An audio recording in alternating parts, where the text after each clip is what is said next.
مدینہ طیبہ سے لوگ آتے تھے، پہلے 12 لوگ آئے، حضور پاک صلی اللہ تعالیٰ علیہ وسلم پر وہ ایمان لائے، پھر 70 کی جماعت آئی، پھر وہ سب کے سب ایمان لائے، واپس مدینے گئے، وہاں مدینے میں گھر گھر میں لوگوں کو دعوت دی۔ مدینے میں آلریڈی اسلام پھیل چکا تھا، لیکن نبی پاک صلی اللہ علیہ وسلم ابھی مدینے گئے نہیں تھے۔ یہ سب نکلے، تقریباً اس میں 70 صحابہ تھے۔ یہ پہلی ہجرت ہوئی، یہ سب مکہ چھوڑ کر کے نکل گئے۔ جتنے آزمائے جاتے تھے اور جتنے اللہ تبارک و تعالیٰ کی بارگاہ میں سبوں نے یہ عرض کیا کہ ان مصائب سے ہمیں آزادی مل جائے، ہجرت کیا۔ ہجرت کا جو ہے قرآن میں ذکر ہے، میں اس کو پھر کسی اور موقع پر عرض کرتا ہوں کہ جہاں تکلیفیں بڑھ جائیں بہت ساری تو وہاں مومن کے لیے ہجرت ہے۔ خیر، جب وہ حبشہ پہنچے تو نجاشی کے ہاں وہ رہنے لگے، امن مل گیا۔ نجاشی نے کہا کہ اگر تم ستائے ہوئے ہو اپنے شہر کے تو میرے شہر میں، میرے ملک میں سکون و اطمینان کے ساتھ رہ سکتے ہو۔ سب رہنے لگے، لیکن مکہ والوں کو اس پر بھی سکون کہاں تھا۔ تو مکہ کے جو اثردار لوگ تھے انہوں نے دیکھا، کہا کہ یہ ادھر جا رہے ہیں، وہاں جانے کے بعد پھر وہاں بھی یہ اسلام پھیلا دیں گے، لہٰذا نجاشی کو جا کر کے ہمارا ایک قافلہ ان کی تمام برائیاں بیان کریں گے۔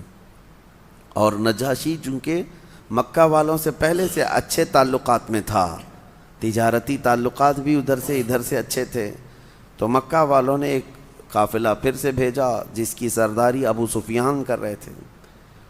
ابو سفیان ایک قافلہ لے کر کے وہ بھی وہاں حبشہ پہنچ گئے، اور چونکہ پیسے والے تھے، اثر والے تھے، نجاشی کے پاس جا کر کے ایک ریکویسٹ ڈالی کہ ہم ملاقات کرنے کے لیے آئیں۔ نجاشی نے حاضر ہونے کے لیے کہا۔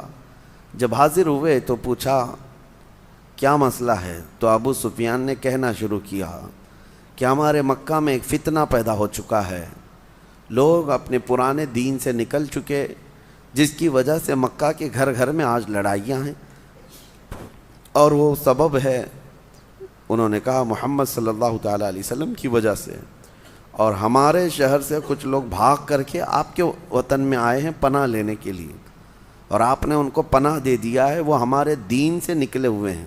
جیسے آج کہتے ہیں نا، دیش دروہی، دھرم ویرودھی، یہ تمام الفاظ اس وقت بھی تھے۔ یہ ہمارے ویرودھی لوگ ہیں، وطن چھوڑے ہوئے لوگ ہیں، لہذا ان کو آپ اپنے وطن میں رہنے کی کوئی اجازت نہ دیجیے۔ نجاشی انصاف پسند تھا، ابو سفیان سے بہت اچھے گہرے تعلقات تھے، کہا اچھی بات ہے، لیکن وہ لوگ آئے ہیں تو میں ان سے مل لیتا ہوں۔ تو پھر جو مسلمان صحابہ وہاں پر تھے، نجاشی نے ان کو اپنے دربار میں طلب کیا کہ جو نئے یہاں پر رہنے کے لیے آئے ہیں وہ ہمارے پاس آئیں۔ صحابہ آگے آئے، پھر ان میں سے ایک صحابی کو اپنا وکیل بنا کر کے سبوں نے آگے بڑھا دیا، وہ حضرت جعفر طیار تھے، مولا علی کرم اللہ وجہہ الکریم کے سگے بھائی ہیں۔ وہ دربار میں بات کرنے کے لیے آئے۔ نجاشی نے پوچھا کہ تمہارا دین کیا ہے، تمہارا دین کیا ہے، اور یہ مکہ کے حالات کیا ہیں۔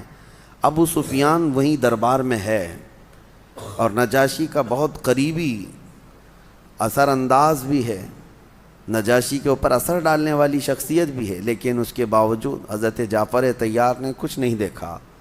جب نجاشی نے پوچھا کہ تمہارا دین کیا ہے اور یہ محمد کون ہے اور کیا معاملہ ہے مکہ میں، تو ایک جملے میں انہوں نے پورا سٹیٹمنٹ دے دیا۔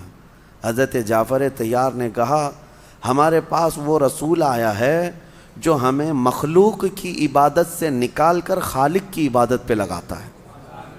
بس اب تک ہم پیدا کی ہوئی چیزوں کی عبادت کر رہے تھے، کوئی پتھر کی، کوئی درخت کی، کوئی ہوا کی، یہ سب مخلوق ہیں۔ حضرت جعفر طیار نے کہا یہ مخلوق کی عبادت سے وہ ہم کو نکال کر خالق کی عبادت پہ لگا دیا، یہی وہ دین ہے اور یہی وہ رسول ہے۔ اب نجاشی چونکہ اہل کتاب میں سے ہے، وہ خود عیسائی تھا، اور وہ بھی بت پرست نہیں ہے جیسے کہ دوسرے اس وقت تھے مکہ والے۔ تو نجاشی نے کہا تو پھر میرے کچھ سوالات ہیں، اس کے جوابات دو۔ نجاشی نے تقریباً 17 سوالات کیے تھے، چونکہ وہ پڑھا ہوا تھا مقدس کتابوں میں، اس نے پوچھنا شروع کیا محمد صلی اللہ علیہ وسلم کے بارے میں، پہلے یہ بتاؤ کیا وہ کسی بادشاہ کے بیٹے ہیں یا بادشاہت یعنی ان کے باپ داداؤں میں ہے؟ تو حضرت جعفر طیار نے کہا نہ ان کے باپ بادشاہ تھے، نہ ان کے دادا بادشاہ تھے، وہ بادشاہ کی اولاد میں سے نہیں۔ پھر نجاشی نے پوچھا ان کے ماننے والے جو ایمان لاتے ہیں وہ بڑے بڑے پیسے والے لوگ ہیں یا غریب لوگ ہیں؟ تو حضرت جعفر طیار نے کہا نہیں، جتنے ایمان لاتے ہیں اکثر اس میں غریب لوگ ہیں، غریب لوگ آتے ہیں۔ پھر نجاشی نے اخلاق کے بارے میں پوچھا کہ ان کے اخلاق کیا ہیں؟ تو حضرت جعفر طیار نے کہا یہ بات ابو سفیان سے پوچھ لو، جو مقدمہ لے کر کے آئے ہمارے خلاف، اخلاق کے بارے میں وہ بھی بیان کریں گے۔ ابو سفیان دربار میں ہے۔ نجاشی نے پوچھا یہ جو کہہ رہے ہیں صحیح ہے یا نہیں؟ ابو سفیان یہ خود روایت کرتے ہیں، یہ بعد میں ایمان لائے، وہ کہتے ہیں میرے دل میں خیال تھا میں چاہوں تو مسالہ لگا کر جھوٹ بول دوں نجاشی کے دربار میں، لیکن اتنے صحابہ وہاں پر تھے، یہ مکہ سے آئے ہوئے، میں سب کے سامنے جھوٹا قرار پاتا، اس لیے بول نہیں سکا، محمد کے بارے میں کچھ بھی نہیں بول سکا۔ کہا نہیں وہ جو کہہ رہے ہیں وہ یہ بات تو صحیح ہے، یہ بات تو صحیح۔ اخلاق کے بارے میں کہا ان کے اخلاق کے برابر پورے مکہ کیا عرب میں کوئی نوجوان نہیں ہے۔ یہ ابو سفیان کے الفاظ ہیں، ایمان ابھی لائے ہوئے نہیں ہیں۔ تو پھر نجاشی نے 17 جو سوالات کیے وہ بہت اہم سوالات تھے۔ سب سوالات کے جوابات جب حضرت جعفر طیار نے مکمل دیے تو اب نجاشی کہتا ہے، ابو سفیان بھی دربار میں ہے سارے، وہ کہتا ہے اللہ کی قسم اگر وہ محمد جن کے بارے میں تم کہہ رہے ہو وہ رسول یہاں ہوتے تو میں ان کے پیروں کو دھو کر کے پانی پی لیتا۔ یہ نجاشی نے کہا کیونکہ وہ آخری رسول ہے، وہ آخری رسول ہیں، اور جتنے سوالات میں نے کیے یہ سب میرے مقدس کتابوں میں علامات بتائی گئی ہیں کہ وہ آخری رسول، وہ بادشاہوں کی اولاد میں سے نہیں ہوں گے، نہ ہی وہ بادشاہت کی طلب کریں گے، ان کے ماننے والے غریب صحابہ ہوں گے شروعات میں، کہ وہ اسلام غریبوں سے ہی شروع ہوگا اور غریبوں میں ختم ہو جائے گا۔ یہ تمام علامات پہلے سے تھیں۔ اس نے یہ بھی پوچھا تھا کیا وہ صدقہ لیتے ہیں؟ کہا نہیں صدقہ نہیں لیتے۔ ہدیہ لیتے ہیں؟ ہاں ہدیہ لیتے ہیں۔ سب علامتیں جب فٹ ہو گئیں تو نجاشی نے صرف اتنا ہی نہیں کہا کہ وہ ان کے قدموں کو دھو کر پی لوں، بلکہ پھر اعلاناً یہ کہا کہ اے لوگو تم گواہ ہو جاؤ میں اس رسول پر ایمان لاتا ہوں۔ نجاشی جو وقت کا بادشاہ تھا، والی حبشہ تھا، غائبانہ طور پر وہ ایمان بھی لے آئے، اور اس کے بعد ابو سفیان بغیر کسی حصول کے واپس مکہ شرمندگی کے ساتھ آئے۔ مکہ والوں سے آ کر کہا، مکہ والوں نے پوچھا کیا ہوا؟ کہا محمد کا جادو تو وہاں بھی چل گیا۔ نعوذ باللہ من ذالک، یہ آج بھی اسی بات پر اڑے ہوئے رہتے ہیں کہ جہاں کہیں حقانیت ظاہر ہو جائے ان کو لگتا ہے یہاں پہ بھی جادو چل رہا ہے، وہاں پہ بھی جادو چل رہا ہے۔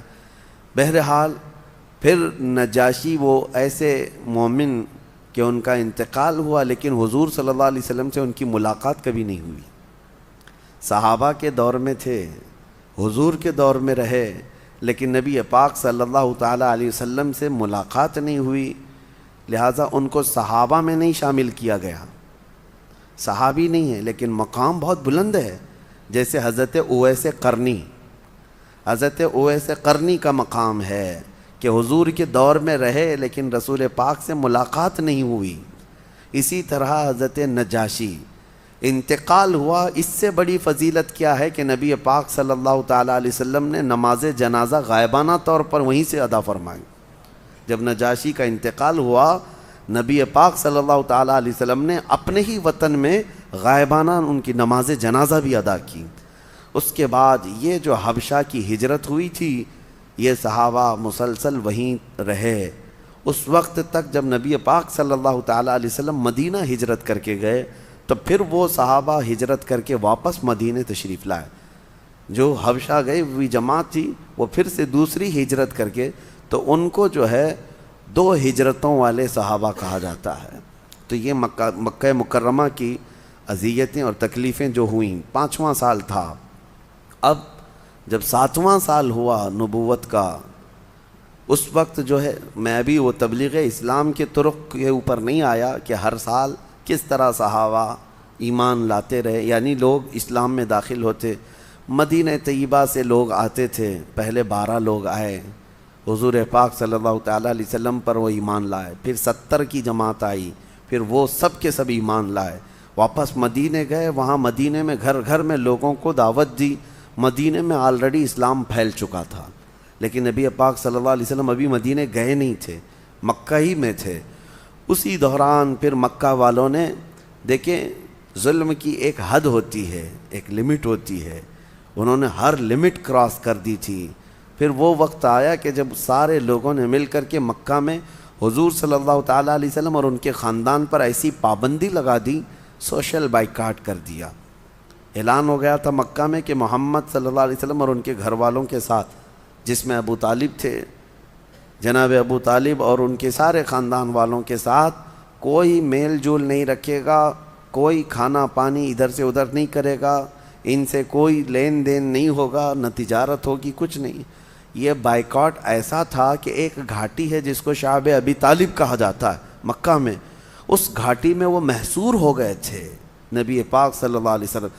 کھانے پینے کی چیزوں کی قلت اتنی بڑھ گئی تھی کہ رسول پاک صلی اللہ تعالیٰ علیہ وسلم ان ایام میں پتے کھاتے رہے، درختوں کے پتے کھاتے رہے اور چمڑے کو ابال کر کے اسی کو کھا لیا جاتا تھا۔ یہ ایام تقریباً 3 سال تک چلے۔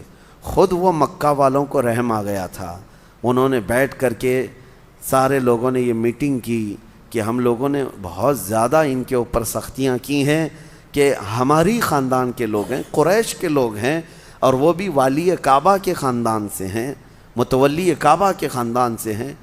لیکن بعد میں سارے جو اچھی سوچ رکھنے والے تھے سبوں نے بیٹھ کر کے یہ بائیکاٹ کو ختم کرنے کا فیصلہ کیا، لیکن وہ بھی بائیکاٹ ختم ہونے کو 3 سال لگ گئے۔ 3 سال لگ گئے، 3 سال تک نبی رحمت صلی اللہ تعالیٰ علیہ وسلم نے ان کی اذیتیں برداشت کیں۔ بہرحال میرے عزیزو، مکہ کے 13 سال فلی اسٹرگل کے دور ہیں، ہر سال تکلیفیں، ہر سال مصیبتیں برداشت کی گئی ہیں۔ آج لوگ یہ کہتے ہیں حالات خراب ہیں، ایسے ہیں ویسے ہیں، بلکہ تم تو بہت مزے سے سو رہے ہو، بہت مزے سے کھا رہے ہو، اللہ تعالیٰ نے ہر نعمت تمہارے سامنے آسانی سے رکھی ہے۔ کیا ان صحابہ کے برابر نہیں بلکہ ان کا 5% بھی آج ہم نے اسٹرگل کیا ہے؟ کون روکتا ہے ہمیں مسجد آنے سے؟